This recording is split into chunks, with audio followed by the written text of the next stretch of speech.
ልዩ ሦስት የምትሆን አብ ወልድ መንፈስ ቅዱስ ሆይ የሚፋቀሩ የክርስቶስ ወገኖች የሚሆኑ ሕዝብን በሰማያውያንና በምድራውያን በረከት ባል እኛ ላይም የመንፈስ ቅዱስን ጸጋ ላክ። የቅድስት ቤተ ክርስቲያንህንም ደጆች በምሕረትና በሃይማኖት እንዲከፈቱ አድርግልን። እስከ መጨረሻይቱ ምቅታ ድረስ ልዩ ሦስትነትን ማመንን ፈጽምልን። ጌታዬ ኢየሱስ ክርስቶስ ሆይ የታመሙ ወገኖችህን ጎብኝ። የሄዱትንና እንግዶች የሆኑትን አባቶቻችንና ወንድሞቻችንን መርተህ በሰላምና በጤና ወደ ቤታቸው መልሳቸው። የሰማዩን ነፋስ ባል ዝናቡንም በዚህች ዓመት የሚያፈራውን የምድሩን ፍሬ በቸርነት ባል ዘወትር ተድላንና ደስታን አድርግ። ሰላምህን አጽናልን። ሁልጊዜ ለእኛ በጎ ነገርን ያደርጉልን ጽኑዓን የሚሆኑ የነገሥታቱን ልቡና መልስ።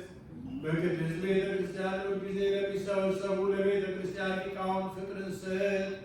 ለሁሉም ለእያንዳንዱ በየስማቸው ኃያላን በሚሆኑ በነገሥታቱ ፊት ሰላምን አብዛላቸው።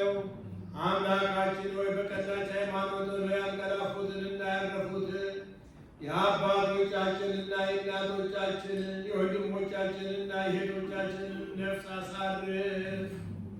አምላካችን ክርስቶስ በኢየሩሳሌም ሰማያዊ ዋጋቸውን ይከፍላቸው ዘንድ ዕጣንና ቁርባን፣ ወይንና ሜሮን፣ ዘይትን፣ መጋረጃም፣ የሌዋ መጻሕፍቶችን የቤተ መቅደስን ነዋያት በመስጠት የሚያገለግሉትን ባል ይቅርታን ያገኙ ዘንድ ከእኛ ጋር የተሰበሰቡትን ሁሉ አምላካችን ክርስቶስ ሆይ ይቅር በላቸው።